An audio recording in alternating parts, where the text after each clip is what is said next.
صلوات پڑھیں محمد والے.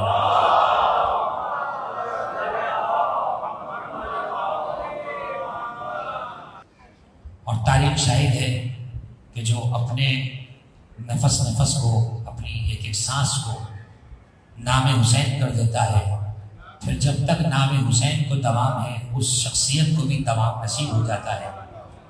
جو اپنے نام کو نام حسین کے ساتھ منسوب کر دیتا ہے. اور نصرت امام حسین کا طریقہ ایک یہ بھی ہے کہ ذکر امام حسین میں اپنے حصے کو داخل کیا جائے. اس زمانے میں اگر کوئی نصرت حسین کرنا چاہتا ہے تو اسے چاہیے کہ ذکر حسین کے لیے خود کو وقف کر دے، ذکر حسین کے لیے خود کو مہیا کرے، ذکر حسین کے لیے اپنی توانائیوں کو صرف کرے، ذکر حسین کے لیے اپنے مال و متاع کو خرچ کرے. اس لیے کہ بہت آسان ہنر ہے امیر ہونے کا، غم حسین میں سب کچھ لٹا دیا جائے. ہم نے تاریخ میں دیکھا کہ جو حسین کے نام پہ لٹا دیتے ہیں وہ امیر ہو جاتے ہیں، اور جو حسین کے راستے میں بچاتے ہیں وہ سب کچھ ہوتے ہوئے بھی فقیر ہو جاتے ہیں. چنانچہ ایک ایسے غدار کی مجلس ہے جو اپنے نام سے صفت لیتے ہوئے زندگی بھر محمد والے محمد کے حامد بھی رہے، ان کے ذکر کرنے والے بھی رہے، اور ان کے پرچم کو بلند کرنے والے بھی رہے. صرف ذکر حسین کی بنیاد نہیں ڈالی بلکہ خود اس بنیاد میں اپنا حصہ بھی شامل کیا. اور اب جب تک ذکر حسین کا وہ تسلسل جاری و ساری رہے گا جب تک مرحوم کی روح کو ایصال ثواب پہنچتا رہے گا. چنانچہ میں نے سنامہ کلام میں قرآن مجید کی سورہ بنی اسرائیل کی ایک مسلسل آیت تلاوت کی ہے جس کا بظاہر ایصال ثواب کے عنوان سے کوئی ربط نہیں ہے، اور یہ بھی کوئی ضروری نہیں ہے کہ ایصال ثواب کی مجلس ہو تو کل نفس ذائقۃ الموت پر ہی بات ہو. وبشر الصابرین الذین اذا اصابتهم مصیبہ قالوا انا للہ وانا الیہ راجعون پہ بات ہو. یہ ضروری نہیں ہے، اس لیے کہ یہ قرآنی آیات ہیں، ان کا مضمون بہت وسیع ہے. ہم ان کے مضمون کو اپنے ماحول کے حساب سے خاص کر چکے ہیں. یہ ہمارا قصور ہے، آیتوں کا قصور نہیں ہے. آیات کے پیغام جو ہوتے ہیں وہ آفاقی ہوتے ہیں. قرآن کی جس آیت کو بھی آپ دیکھیں گے، قرآن مجید کی جس آیت پر بھی آپ گفتگو کرنا چاہیں گے، قرآن اپنے مطالب کو آپ پر کھولتا ہے. اور یہ بھی ایک راز ہے کہ قرآن مجید کے اسرار کھلتے ہی ان پر ہیں جن کے دل میں محبت علی ہوتی ہے. میں بڑے شناسہ مجمع میں گفتگو کر رہا ہوں، نہ میں آپ کے لیے نیا ہوں نہ آپ میرے لیے نئے ہیں. قرآن اپنے مطالب، اپنے اسرار، اپنے معارف، اپنی تفسیر، اپنی تعلیم ان لوگوں سے روک لیتا ہے کہ جو قاری تو بہت اچھے ہیں مگر علی کی محبت میں زیرو ہے. اسی لیے ایک حدیث ہماری بنیادی کتابوں میں شروع میں پڑھائی جاتی ہے مثال کے طور پر، جسے پیغمبر نے فرمایا رب تال القرآن بل قرآن یلعنہ، بہت سے قرآن پڑھنے والے ایسے ہوں گے کہ جو قرآن تو پڑھیں گے مگر قرآن ان پر لعنت کے سوا کچھ اور نہیں کرتا ہوگا. اب آپ کو ڈھونڈنا یہ ہے کہ وہ کون سے ایسے قرآن پڑھنے والے ہیں کہ وہ قرآن پڑھ رہے ہیں مگر قرآن ان پر مسلسل لعنتیں بھیج رہا ہے. اس لیے کہ وہ قرآن تو پڑھ رہے ہیں مگر جو روح ہے قرآن علی ابن ابی طالب ہے اس کی ولایت سے غافل ہے، اس کے ذکر سے غافل ہے. اس لیے ہم نے قرآن کو بغیر علی کے نہیں لیا، ہم نے ہمیشہ قرآن اور اہل بیت کو ساتھ لیا ہے، کیونکہ جب یہ ساتھ ہو تو پھر قرآن اپنے معارف کو ہم پر کھول دیتا ہے. تو یہ آیا سورہ مبارکہ ہے بنی اسرائیل کی، اور بڑی تیزی کے ساتھ میں اس کے مطالب کی طرف متوجہ ہو رہا ہوں. قل رب ادخلنی مدخل صدق واخرجنی مخرج صدق واجعلنی من لدنک سلطانا نصیرا. پیغمبر اکرم جب مکے سے نکل رہے ہیں تو خدا انہیں یہ دعا تعلیم کر رہا ہے کہ اے محمد نکلتے نکلتے مجھ سے یہ دعا مانگ کے کہو، اے پروردگار مجھے سچائی کے ساتھ مدینے سے نکال اور مجھے سچائی کے ساتھ مدینے میں داخل فرما. واجعل لی من لدنک سلطانا نصیرا، اور اے پروردگار میرے لیے اپنی بارگاہ سے ایک نصیر قرار دے، میرے لیے اپنی بارگاہ سے ایک نصیر قرار دے، ایک مددگار قرار دے. دیکھیے میں نے نصیر کا ترجمہ آپ کے سامنے مددگار کیا، اور ایک لفظ عربی کا ہی ہے وہ ہے ناصر. حل من ناصر ینصرنا، اس کا ترجمہ بھی یہی ہوتا ہے کہ ہے کوئی مدد کرنے والا جو ہماری مدد کرے. ناصر کا ترجمہ بھی میں نے مدد کیا، نصیر کا ترجمہ بھی میں نے مدد کیا۔ سوال یہ پیدا ہوتا ہے کہ جب یہ دونوں ترجمے میں مدد کے کر رہا ہوں تو عربی میں ناصر اور نصیر کا فرق کیا ہے؟ جب بات ایک ہی ہے تو عربی میں ناصر اور نصیر کیوں آ رہا ہے؟ علماء نے لکھا کہ چونکہ عربی زبان ایک ایسی وسیع ترین زبان ہے کہ ذرا سا لفظ بدلنے سے معنی بدل جاتا ہے۔ وہ شوہر کہ جو اولاد والا نہ ہو، ابھی اسے اولاد نصیب نہ ہوئی ہو، اسے عربی میں زوج کہا جاتا ہے، اور جو بال بچے والا ہو، یہ لفظ بولتے ہیں بال بچے والا، یہ بال عربی کا لفظ ہے، یہ سر والا بال نہیں ہے، یہ با عین لام والا بال ہے، اور بال عربی میں شوہر کو بھی کہتے ہیں۔ ابھی میں نے کہا زوج بھی شوہر، بال بھی شوہر، زوج مرد، زوجہ اس کی عورت، اور بال بھی عربی میں شوہر کو کہتے ہیں۔ حدیث کیسا کا مشہور جملہ ہو فاطمہ و ابوہا، آپ کے سامنے کی بات ہے، کوئی نئی بات تو نہیں کر رہا۔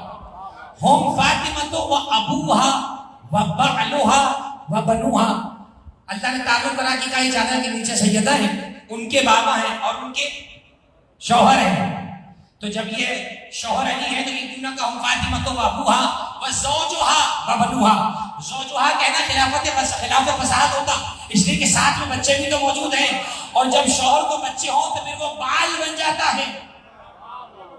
اور فرمایا آپ ذرا دیکھیے کہ قرآن مجید کا یہ اصول ہے کہ ذرا سا لفظ بدلنے سے معنی بدلتا ہے۔ اب بہت ساری مثالیں، لیکن میں ایک مثال دے کے آگے بڑھ رہا ہوں۔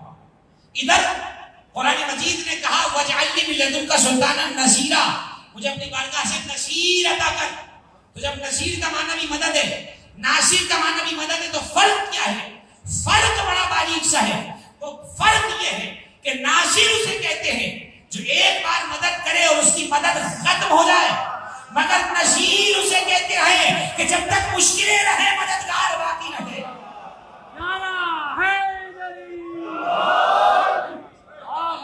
میں ایک اور آسان مثال دے کے گزر جاؤں۔ ناصر اور نصیر ترجمہ دونوں کا مددگار۔ ایک عزیز آپ کا آپ کے سامنے سو رہا ہے، آپ نے سوتے ہوئے سے کہا کہ مجھے پانی پلا دو، وہ سو رہا ہے، گہری نیند ہے، وہ پانی نہیں پلا سکتا، یہ مدد نہیں کر سکتا، یعنی وہ ابھی ناصر ہے مگر نصرت میں سونا حائل ہے۔ غور فرمائیے، کوئی جملہ کہنا چاہ رہا ہوں، سو کے اٹھے گا تو پانی پلائے گا، تب ناصر کہلائے گا۔ ایک شخص نماز پڑھ رہا ہے اور آپ نماز پڑھتے ہوئے سے کہا کہ ذرا آج بتانا دین کیا ہے، تو آپ کو اتنے بڑے تھوڑی ہے کہ وہ نماز توڑ کے آپ کو بتائے گا کہ دین کیا ہے، تو وہ بتا سکتا ہے، لیکن ابھی نماز درمیان میں مانے ہے کہ وہ بولے۔ اسی طریقے سے پتہ یہ چلا کہ جب آپ سو رہے ہو تو نصرت مانے ہے، جب آپ نماز میں ہو تو نصرت مانے ہے۔ اور ناصر اور نصیر کا فرق ابھی میں نے بیان کیا کہ ناصر وہ جس کی مدد رک جائے، نصیر وہ جس کی مدد کبھی نہ رکے۔ آپ سو رہے ہو تو مدد کر نہیں سکتے، اور اگر علی نبی کے بستر پہ سو بھی جائے تب بھی مددگار کہلائے۔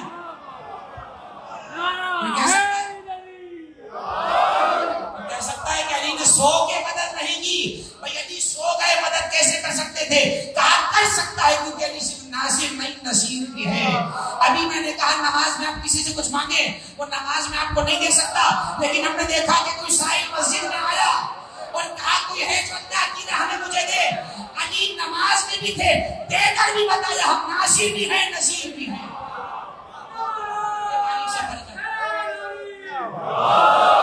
یہ باریک سفر ہے ناصر اور نصیر کا۔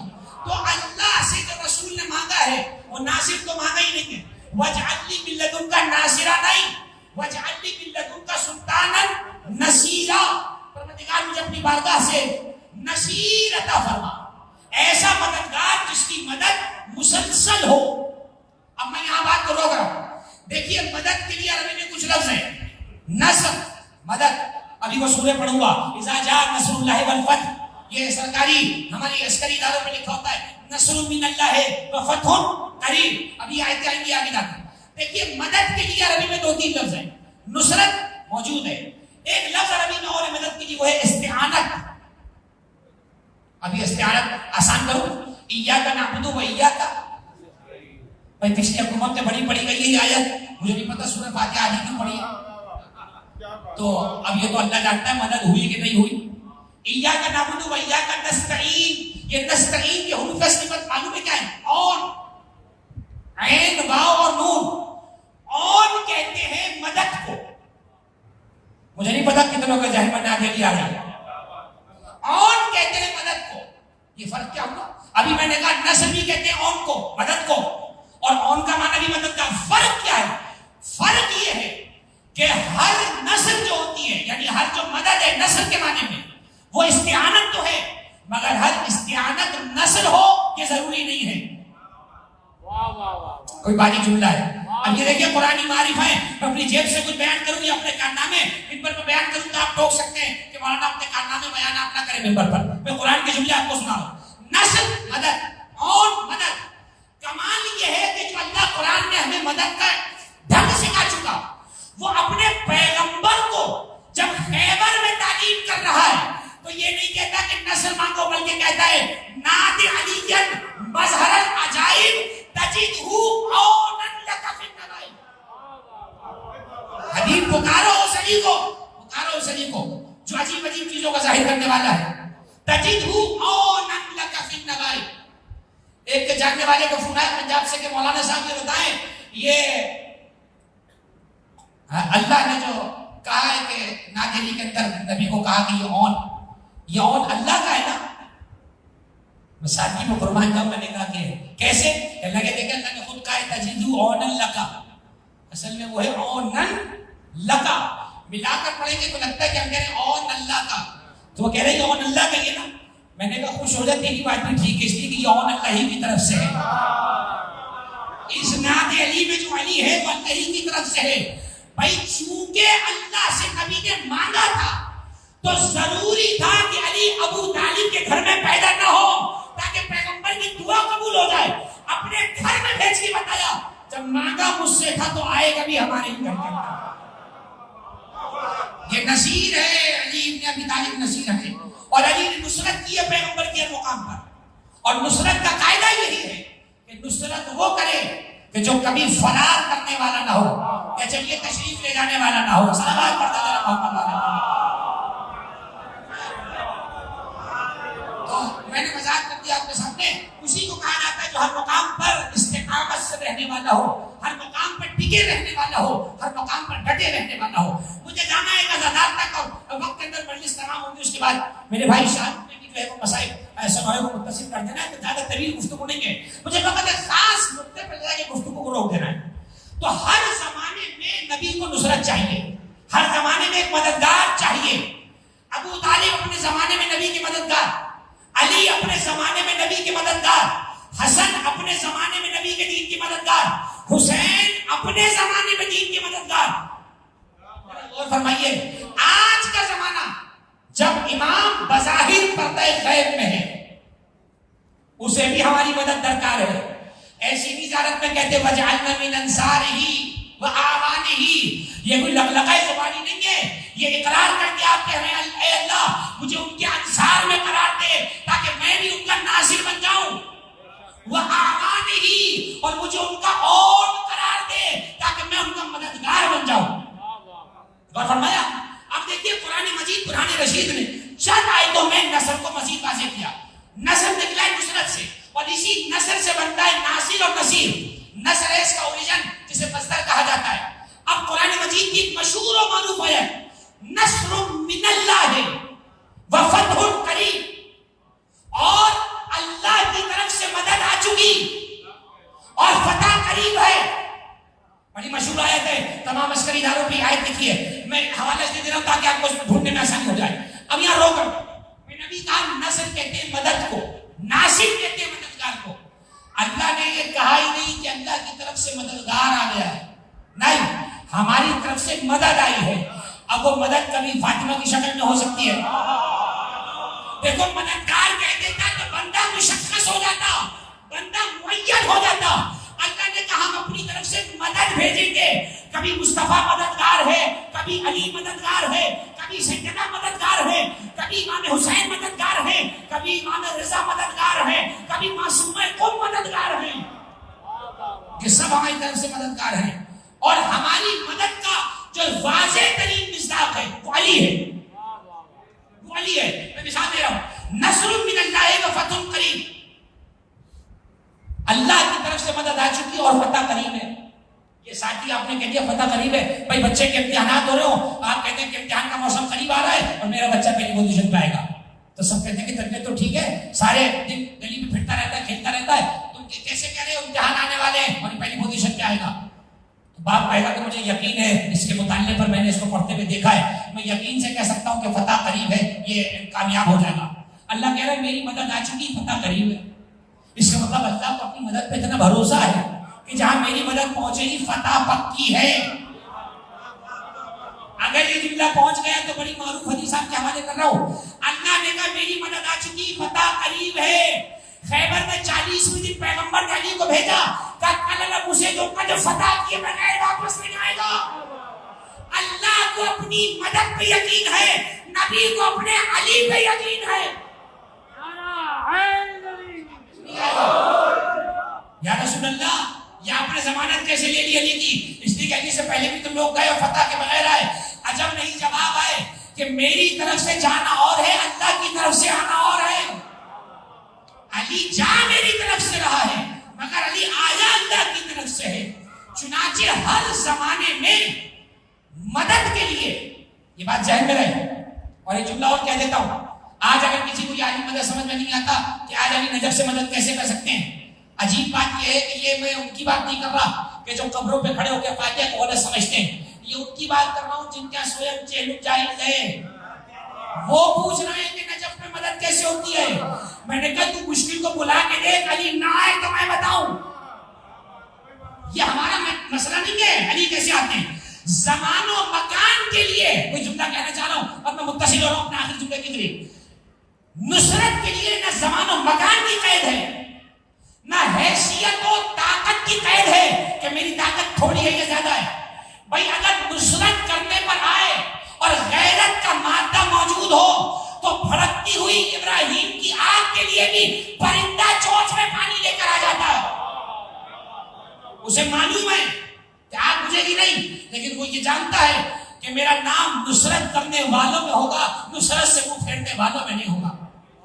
چنانچہ اس زمانے میں اگر کوئی چاہتا ہے کہ نبی کے دین کی نصرت کرے تو ایک پیغام دے رہا ہوں جوان دوستوں کو خاص طور پر, کوشش کرے کہ جتنا زیادہ ہو سکتا ہے عزاداری سید الشہداء سے متمسک رہے.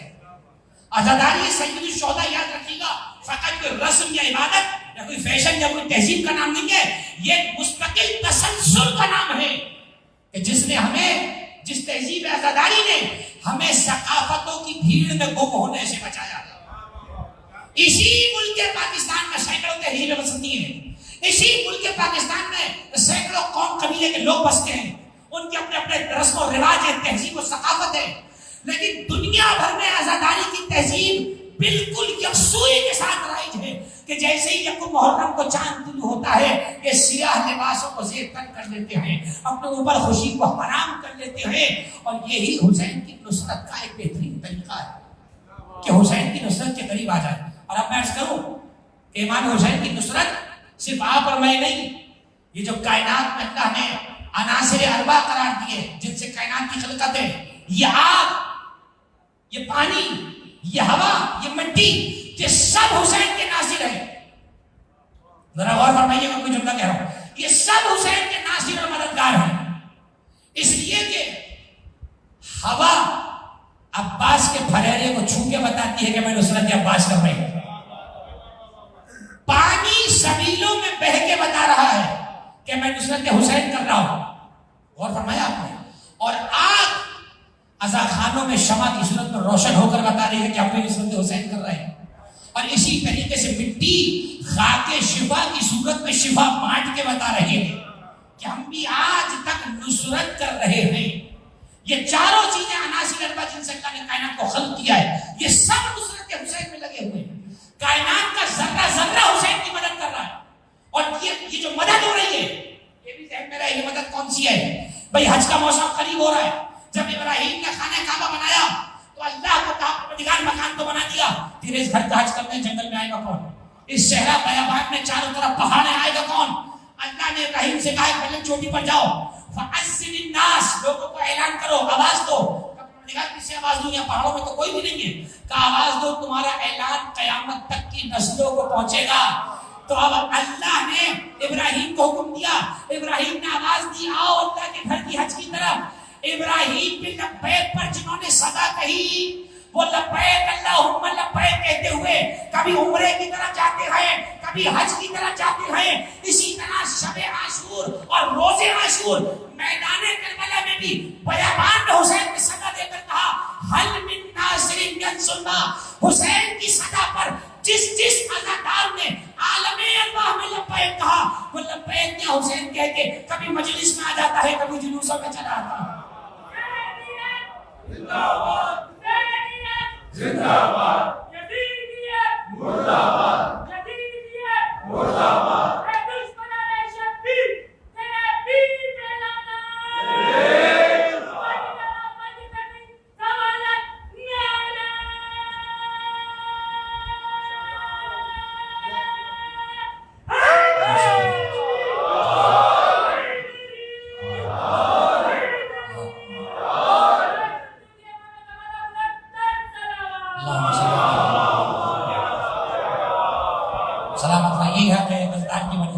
ایک ایسا فرق کہ جو خود مجلسوں میں رونق رہتا تھا. اسی بزم فاطمہ میں کتنی بار ان کی زیارت بھی رہی اور میرا تو یقین ہے وہ اب بھی بزم فاطمہ میں ہی ہوں گے.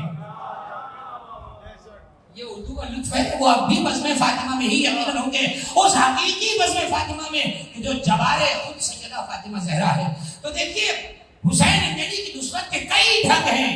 اور ایک جملہ کہہ لوں یہاں پر کہ اللہ نے کائنات کے اندر صرف عناصر اربع نہیں حواس خمسہ پر بھی نصرت حسین کو واجب کیا ہے. حواس خمسہ، یہ دیکھنا، یہ بولنا، یہ ہاتھ اٹھانا، یہ محسوس کرنا اور یہ دل سے کسی چیز کو سمجھنا، یہ حواس خمسہ جن سے ہم چیزوں کو درک کیا کرتے ہیں، جس میں ناک بھی شامل ہو جاتی ہے. یہ حواس خمسہ بھی اور فرمائیے گا نصرت حسین میں شریک ہے. اب کوئی اگر پوچھے کہ آنکھ نصرت حسین کیسے کرتی ہے تو کہہ دینا مصائب میں رو کر حسین پر آنکھ حسین کی مدد کرتی ہے، ہاتھ حسین کے ذکر پر بلند ہو کے نصرت حسین کرتا ہے، زبان حسین کے علی کے ذکر پر واہ کر ذکر حسین پہ نصرت کرتی ہے. اور اب بچی انسان کی ناک. کوئی پوچھے کہ ناک نصرت حسین کیسے کرتی ہے تو عزا خانے میں گلاب کے پھول اسی لیے رکھے جاتے ہیں تاکہ ناک اس خوشبو کو سونگے اور عزا خانے تک پہنچتی چلی آئے. اب ممکن ہے کہ کوئی اس پہ تجزیہ کرے کہ صاحب ناک کا کیا آپ نے کام لیا تو انشاءاللہ یہ پتہ چلے گا کہ خوشبو کا تعلق کہاں سے کہاں تک ہے. اب خوشبو کا تعلق اسی لیے کہتا ہوں حدیث کسا پڑھا کرو تاکہ خوشبو سے سلسلہ مسلسل رہے. خوشبو کا سلسلہ تو پرانا چلا آ رہا ہے. جیسے ہی شہزادوں نے گھر میں آ کر کہا اماں گھر میں نانا کی خوشبو آ رہی ہے، علی نے پیغمبر کی گود میں آ کے کہا میں نے سب سے پہلے نبوت کی خوشبو کو سونگا. تو دیکھو خوشبو کا تعلق تو مسلسل ہے. اب جملہ بڑھ کر کہہ دوں یہ تو دنیا کی مثالیں دے رہا ہوں. ارے قیامت کی بھی خوشبو سے جان نہیں چھوٹے گی. حدیث میں موجود ہے من ماتا علی بغض آل محمد لم یشم رائحۃ الجنہ علی مسیرۃ خمسۃ مئہ. جو علی کے بغض میں مر گیا اسے 500 سال کی دوری میں بھی خوشبو نہیں آئے گی. خوشبو تو یہاں بھی ہے، خوشبو تو یہاں بھی ہے. تو اسی لیے کہا جاتا ہے عزیزو یہ جو تہذیب عزاداری ہے اسے برقرار رکھو. یہ تہذیب عزا ہے کہ جسے برقرار رکھنے کی ضرورت ہے. کائنات کی ہر شے نصرت حسین کر رہی ہے، ہر شے نصرت حسین کر رہی ہے. یہ گریہ حسین کا نصرت ہے، یہ بولنا حسین کا نصرت ہے، یہ واہ واہ جو کیا جاتا ہے. عجیب ہے تف ہے اس زمانے پر کہ لوگوں کا اعتراض ہے کہ واہ واہ کیوں کیا جاتا ہے. بھائی مجلس امام باڑے میں ہو رہی ہے، قبرستان میں نہیں ہو رہی ہے. قبرستان میں واہ واہ نہیں کیا جاتا ہے، مجلس بنی ہی واہ واہ کے لیے ہے. اب یہ واہ واہ کسی کو آہ لگتی ہے تو میں کیا کروں. سلمان بیٹھے ہوئے پیغمبر نے اصحاب کے سامنے کہا کون ہے تم میں جو پورے سال روزے رکھتا ہے، کون ہے تم میں جو پوری رات عبادت کرتا ہے. سلمان کھڑے ہوئے انا یا رسول اللہ. تو بڑا جلے کٹے انداز میں لوگوں نے دیکھ کر کہا یا رسول اللہ جھوٹ کہہ رہا ہے، پرسوں ہمارے سامنے فلاں جگہ کھانا کھا رہا تھا، پرسوں رات میں فلاں جگہ ہمارے ساتھ تھا. سلمان مسکرانے لگے کہ سلمان یہ کیا کہہ رہے ہیں؟ کہ یا رسول اللہ آپ ہی سے تو میں نے سنا ہے کہ جس نے رجب شعبان رمضان تینوں کے روزے ملا کے رکھے وہ ایسا ہے جیسے پورے سال روزے سے رہا. تو جب پورے سال روزے سے رہا تو عبادت سے رہا. کیا آپ ہی نے فرمایا جو 3 بار سورہ اخلاص رات کو پڑھ کے سو گیا وہ ایسا ہے جیسے پوری رات عبادت میں رہا. اور کہا آپ ہی کا تو فرمان ہے کہ علی کی مثال سورہ اخلاص کی طرح ہے. جو دل سے علی کو مانے وہ 1/3 قرآن پڑھتا ہے, جو زبان سے علی کے لیے بولے وہ 2/3 قرآن پڑھتا ہے, اور جو علی کی زیارت کر لے وہ پورے قرآن کی زیارت کر لیتا ہے. اب بتائیے میں ساری زندگی عبادت میں ہوں یا نہیں ہوں؟ تو جو حسین کا عزادار ہے, جو ان مجلسوں میں آنے والا ہے, جو واہ واہ کا قائل ہے, وہ پریشان نہ ہو. وہ پورے سال میں کئی 100 قرآن ختم کرنے والا ہے. ورنہ سال بھر میں اللہ اللہ کر کر ایک ہی قرآن نصیب ہوتا ہے جو 27ویں رمضان کو ختم ہوتا ہے. وہ بھی پتہ نہیں قبول ہوا کہ نہ ہوا. یہ قرآن وہ ہے جس کی کنفرمیشن قبول ہے. تم نعرہ لگا کے اٹھو, اللہ کا لکھ دیا جاتا ہے.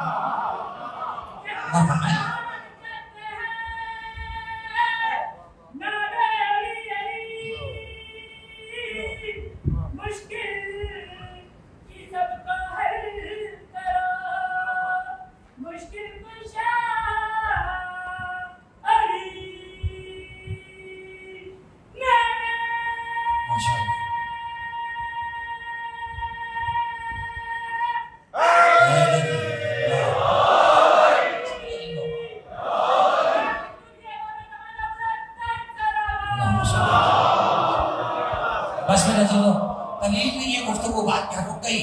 حل یہ ہے کہ نصرت کا سلسلہ مرنے کے بعد بھی نہ رکا. کربلا کا کفن اس لیے پہنایا تاکہ یہ مدد کرے. دیکھو سلسلہ کیسے بدلا. جب تک یہ زندہ تھا تب تک یہ ناصر حسین تھا. اب جیسے ہی یہ مرا اب حسین اس کے مددگار ہیں. دیکھو کیسا سلسلہ بدل گیا. اب حسین اس کے مددگار ہیں. کربلا کا کفن انشاءاللہ اسے شفاعت دلائے. خاک کربلا چٹکی بھر یقیناً اس کے لیے باعث شفاعت بنے. کربلا سے نسبت ہو جائے تو انسان کی آخرت کا خیر ہے. اسی لیے کہتا ہوں جیسے یام عذاب قریب ہونے لگے کوشش کرو. جوان دوستوں سے کہہ رہا ہوں, بزرگان سے دعائیں چاہتا ہوں کہ جتنا ہو سکے خود کو گناہوں سے بچائیں. آیت اللہ بہجت سے کسی نے پوچھا کہ شدید مسائل کے باوجود بھی آنکھیں ڈبڈباتی نہیں ہے, سر نیچے نہیں جھک پاتا, سبب کیا ہے؟ چونکہ عارف تھے. فرمانے لگے گناہوں کے سبب اللہ آنسوؤں کی توفیق چھین لیتا ہے. ختم ہو گئی بات. گناہوں کے سبب اللہ آنسوؤں کی توفیق چھین لیتا ہے. یہ رونا کم سودا نہیں ہے, بڑا قیمتی سودا ہے آنکھوں کے اندر. اسی لیے کہتا ہوں قدر کرو. اور یاد رکھنا کہ یہ آنسو جو رومال سے پوچھ کے رخسار پہ ختم کر دیتے ہوئے ختم نہیں ہوتے.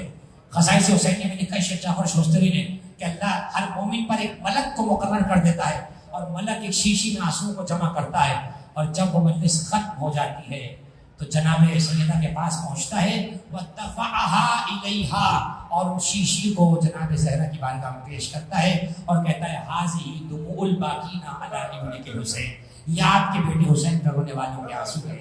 جملہ سنیں کہ رونے کی قدر کیا ہے. ایک عزادار کی مجلس ہے, ایک ایسا پانی مجلس کا جس نے بنا کو ڈالا. فرماتے ہیں لو سقطت منها قطرة واحدة في نار جہنم لأطفئت حرها.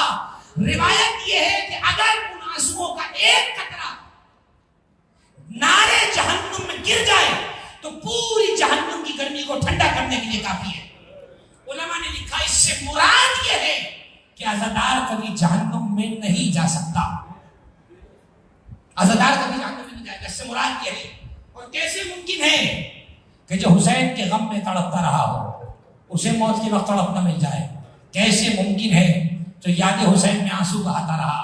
کیسے ممکن ہے جس نے نام حسین پہ خون کے پرسے دیے ہوں اسے قیامت میں سے دے دی جائے؟ ممکن ہی نہیں ہے.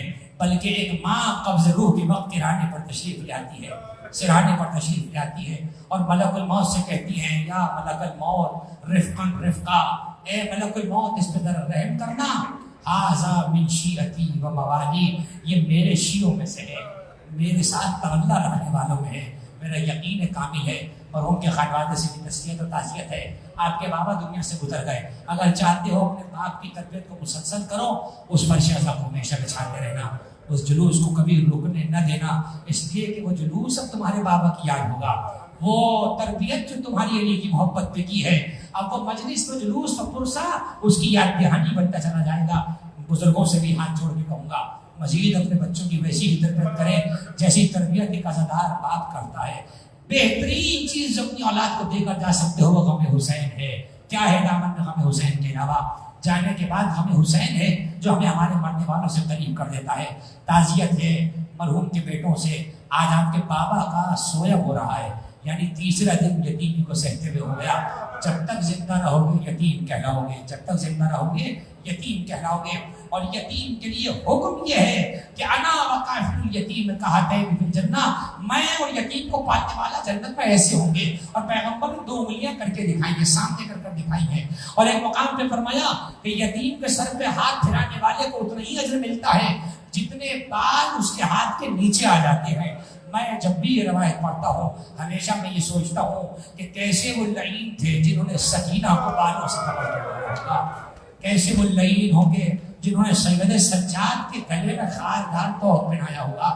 میں جملہ اور کہہ دوں، جو نصرت پہ بات ہوئی جملہ اور کہوں، یاد سید سجاد میں اگر کوئی بیڑی ڈال لے تو خبردار ٹالو تشریح نہ کیا کرو، یہی سوچ کے صبر کرو، انہی مسائل کی یاد کر رہا ہے، انہی مسائل کے درد کو جھیل رہا ہے، اسی بیمار کربلا سے نسبت کر رہا ہے۔ عزیزوں یہ شاعر حسینی یاد ہیں کربلا والوں کی، جب بھی بیڑی کو دیکھو گے بیمار امام یاد آئے گا، وہ بیٹا یاد آئے گا کہ جس کے سامنے اس کے بابا کا لاشا بے گور و کفن رہا۔